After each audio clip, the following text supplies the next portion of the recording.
hari impamvu zigera kuri zitatu zatumye Pawulo yandika uru rwanda. Impamvu ya mbere, Pawulo yandikira Timoteyo yamwandikiye kubera urukumbuzi yari amufitiye, bari bamaranye igihe batabonana batabana, yari amukumbuye. Kana sipesa. Pawulo yandika uru rwandiko yari ari muri gereza, kandi ahantu yari afungiye ngo ni mu nzu yari yarubatswe munsi y'ubutaka. Nta muntu n'umwe wabashaga kumugeraho, nta muvandimwe n'umwe wabashaga kumenya amakuru yiwe. Yandikira Timoteyo yari ari muri Efeso.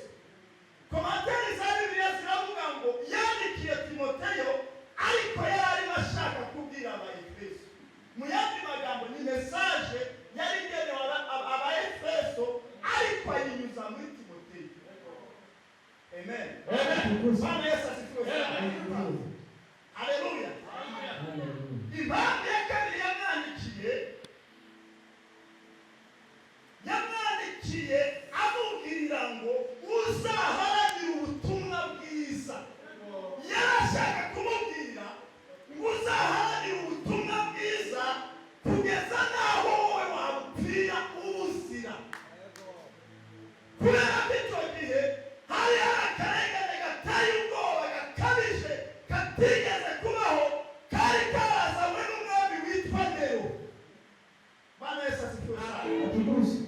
Aramwandikira amubwira ngo uzaharanire ubutumwa bwiza, uzavuga ubutumwa bwiza, uzakorera ubutumwa bwiza, uzaganira ijambo ry'Imana, ndetse aramubwira ngo uzabikora mu gihe gikwiye n'ikidakwiriye. Twavuga ngo amen. Bwana Yesu asifiwe sana.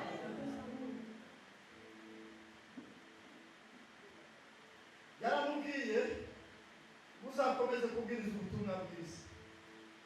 Ijambo rya kabiri aramubwira uzihanga.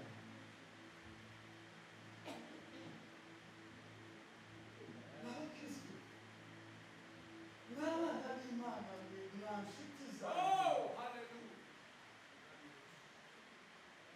n'abantu mwe muri hano, nubona mu buzima bwawe bwa buri munsi havuyemo ijambo bita kwihangana, uzamenye ko watsinzwe. Kwihangana ni imwe mu mpano y'umukristo imufasha gukora ibyo yakagombye gukora, imufasha gukomeza urugendo, agatumbira umusaraba kugira ngo amaranire asiganirwe kugera iyo tugana. Aramubwira ngo uzihangana, hari akarengane gateye ubwoba. Bwana Yesu asifiwe. Aramubwira ngo uzemere kurenga ubuzima.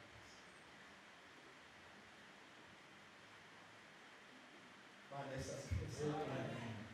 Ugifatikanya nawe kwihangana imibabaro. Haleluya.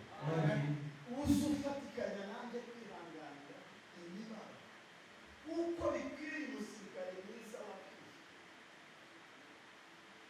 Bwana asifiwe sana. Amen. Nta musirikare ugira imikino, nta musirikare utete.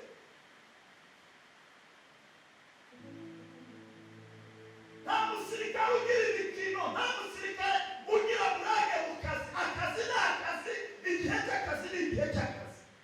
Aramubwira ngo ujye ufatikanya nanjye kwihanganira imibabaro kuko bikwiriye umusirikare mwiza wa Kristo. Akunda abasirikare b'abayobora. Ikintu cya mbere cy'amakunda bazaba basimati. Bazaba basimati. Bazaba basimati. Abasirikare beza bazaba basimati.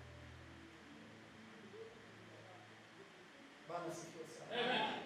Ijambo rya kabiri, oda ni oda, gahunda ni gahunda. Ntabwo afana kubwira ngo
umusirikare mwiza mwiza mwiza mwiza, umusirikare mwiza agira disipurine disipurine disipurine, umusirikare mwiza agira disipurine, ntazagenda avuga shebuja nabi, ntazagenda agamba afande wiwe, ntabwo yavuga igihugu cyiwe nabi, ntibishoboka.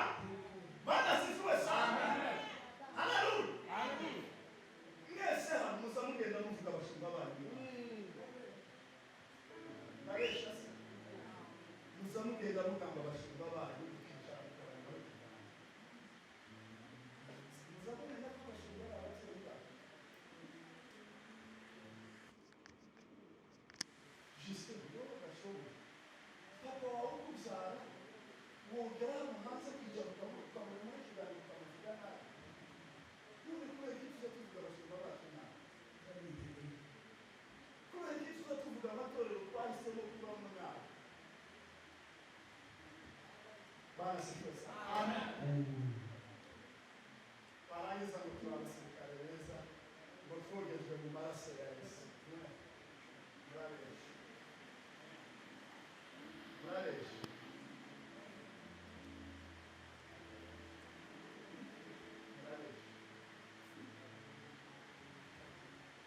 Paulo gasozi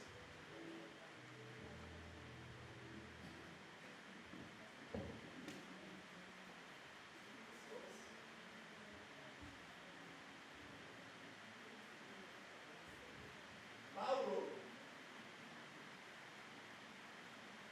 igifungo cya mbere yafunzwe ari Roma, kandi komantere biblike zivuga ngo ahantu yari afungiye i Roma yakazahishura, yishuraga gereza yari arimo. Icyo gihe inshuti ze n'abavandimwe n'abandi bantu bari bemerewe kumugeraho. Nicyo gihe yanditse urwandiko rwa mbere rwa Timoteyo, yandika n'urwandiko rwa Tito. Barasifuwe sana. Arafungurwa. Ngo afungurwe, harongera haza akarengane kari gaturutse ku mwami Nero, nibwo bamufashe bajya kumufungira munsi y'ubutaka muri gereza. Haleluya. Barasifuwe sana.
kuri Yesu Kristo guca bugufi, ntabwo dushaka kwigira kuri Yesu Kristo kubaha ijambo ry'Imana, ntabwo dushaka kwigira Yesu Kristo kubaha inzu y'Imana, ntabwo dushaka kwigira kuri Yesu Kristo kubaha ababyeyi badushumbye, ntabwo dushaka kwigira kuri Yesu Kristo kubana n'abandi amahoro, ntabwo dushaka kwigira Yesu Kristo kutikunda, ntabwo dushaka kwigira kuri Yesu Kristo kudakora umurimo w'Imana mu gihe gikwiye n'ikidakwiye, ntabwo dushaka kwigira kuri Yesu Kristo gusangira n'abandi ibyo dutunze, ntabwo dushaka kwigira kuri Yesu Kristo kwita ku mfubyi n'abapfakazi, ntabwo dushaka kwigira kuri Yesu Kristo ukora neza nk'uko yakoze neza, ahubwo turikomanga ku gatuza ngo jewe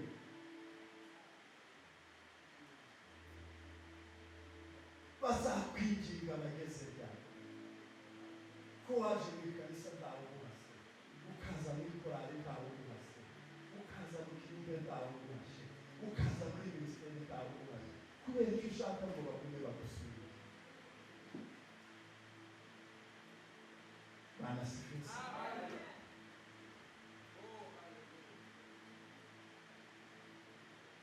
ujye ufatikanya nanjye kwihangana. Bibiliya iravuga ngo hahirwa uwihanganira ibimugerageza muri Yakobo, ngo kubera ko namara kwemerwa ngo azahabwa ikamba ry'ubugingo.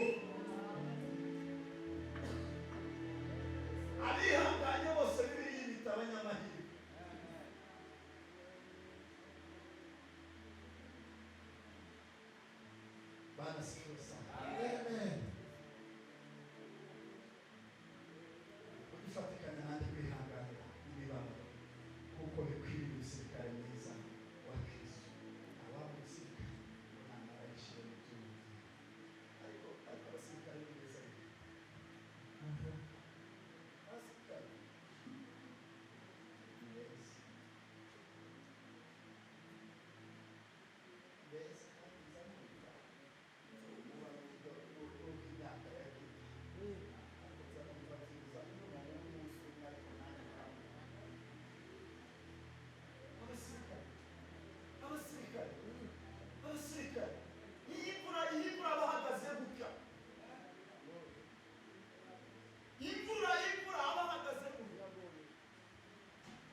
ndamwije ndamutitiriza ndamutitiriza araka agera barayamba noneho ngo ayambe n'umujama wanjye ndamubwira ngo reka ganze sanga afite 500,000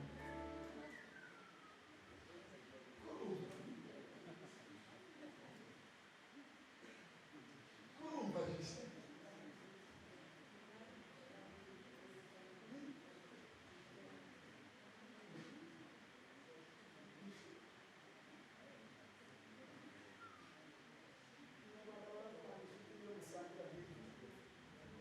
nagendana ndigusiga musangira ndigucu nagendana ndigusiga musamubana musiza ukabana n'umuntu bana sifuza twozamura imana ibiganza batanga haleluya ndashoje mara umuyobozi wa gahunda yihanganira ibyireho sibyo kubera ko kuva 2012 imana impamagara umunsi nakizwaga kuva uwo munsi sindagira ubunebwe bw'amateraniro sindagira ubunebwe bw'igitabo kandi sinzanabugira jewe ndi gusoka wawe utazobanza igitabo gusoka myiza ndaza rubanda ndaza igitaramo cya jere ndaza navuga ngo cyahinga aza henga none munyemerere ntange haleluya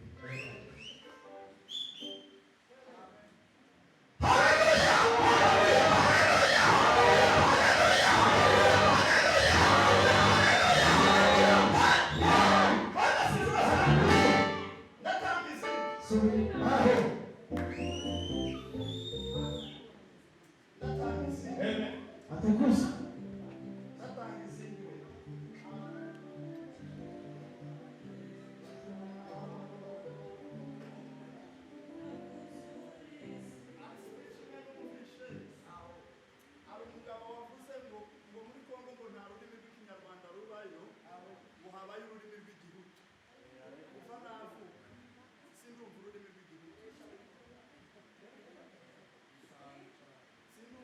rw'igihugu kuva navuka nta n'ururimi rw'igitutsi rubaho nta ariko we yahagaze kuri televiziyo mpuzamahanga baravuga ngo muri Kongo ngo nta rurimi rw'ikinyarwanda rubaho ngo habaye ngo ururimi rw'igitutsi none munyemerere kandi haleluya kandi